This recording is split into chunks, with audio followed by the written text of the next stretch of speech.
And welcome back to the Morning Blend with Ryan J's Reviews. Yeah, Ryan is one of America's most popular radio film critics, and he is here with some of the films coming out this weekend to tell us if they're worth our time and our money or not. Nice to have you back. Good to see you. Always good to be here. Thank you so much. We're going to go through 3 movies today. A lot of times we do just 2, but today 3. So let's start with The Dictator. You're going to go see that this weekend. Yeah, we're going to see that this weekend. What do you think? Is it worth it? Well, this is Sacha Baron Cohen, and I'm a huge fan of his. I thought he was genius in the past with his previous films Borat and Bruno, but what I loved most about those movies, that they were improvised, they were mockumentary style, is why... Mockumentary. Right. I just learned a new word.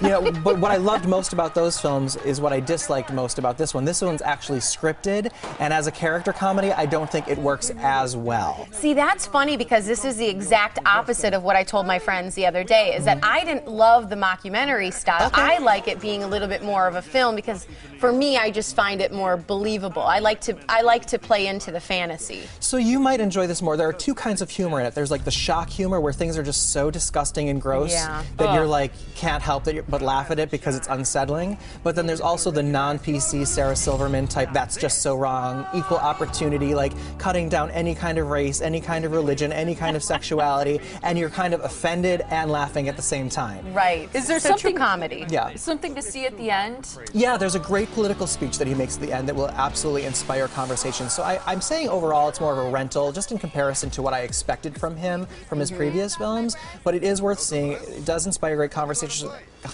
at the end, and Tiffany, you'll be especially excited because I hear there's the trailer for Anchorman 2 at this film. I can't wait. Okay, good. Yeah. So do you have to stick around? Is it before or after the credits? I think it's before. Okay, good. So I'm excited. I'm super excited for Anchorman 2. It's like the best thing that I ever thought has happened to Anchorman me. 1 was dumb. What? Yeah. We cannot be friends anymore. Done, and see you later. Like, it is over. Okay, so we can all maybe disagree on some of those. How about Battleship? Is this one we'll all agree on? Not necessarily. I'm not a huge war fan, and I think the script is a little cheesy and laughable at times, and it's way too long. It's 2 hours and 10 minutes long. Whoa. Oh, wow. And Okay. should have been cut by 30 minutes. There's also some random sentimental casting. I respect it for that. They used some real soldiers in the film, but they're not great actors. Yeah. So I felt like that was a little awkward. How was Riri? Rihanna. Yes.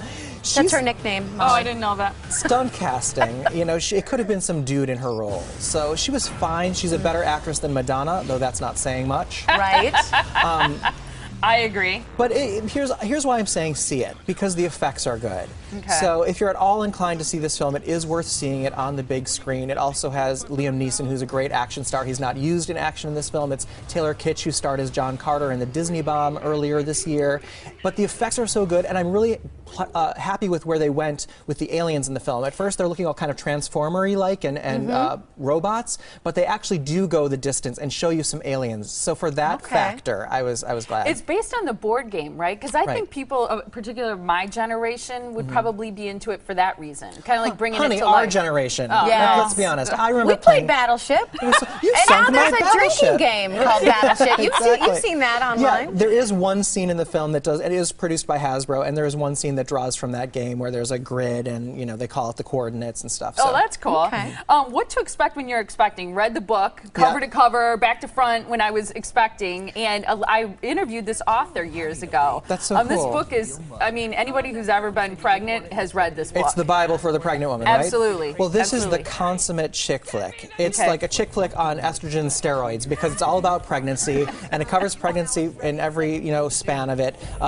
Jennifer Lopez, Cameron Diaz, Elizabeth Banks, and one of my favorites, Anna Kendrick, who sort of steals the show in this film. Who is she? She was Oscar nominated a few years ago for Up in the Air, that George Clooney film. okay. She's young. Okay. And she's great in this movie. It's funny. It's more of a rental in the sense that you could enjoy just as much curled up on the couch at home as you could in the theater. But there is something, and I don't have this confirmed, but in my opinion, I'm going to call it out right now, right here on the show. I think Cameron Diaz's face was digitally enhanced in this film. No way. It's What do you mean? so distracting. Like in her close-up scenes with TV's Matthew Morrison, you know, he's on Glee. Yes. Yeah. His close-up scenes that cut between them, like you see him and you see every pore on his face, and he's totally in focus, and then you cut to her, and her eyes and her chin are in focus, and her nose, but her cheeks and her forehead are totally photoshopped. No And I way. believe You can they do went- that? Yeah, it looks like it. You know how like some women, I'm not naming any names, Barbara Streisand, but they'll like kind of use a gauze filter.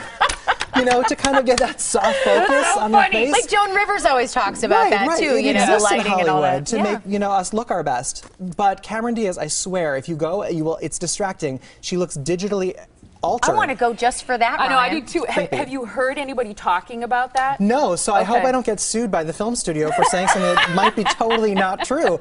But in my opinion, she looks digitally altered. It's just, it looks photoshopped, but it's moving. So I feel like they had to do it frame by frame. It's very weird. I'm Gonna so have to excited check that we it got out to just for start that. the rumor here. I know. You heard it here first. Yep, now Yeah, when I you love see that. it on some show. Thank it's you from so much, Ryan. Sure thing. Ryan. Check out all his reviews at ryanjreviews.com.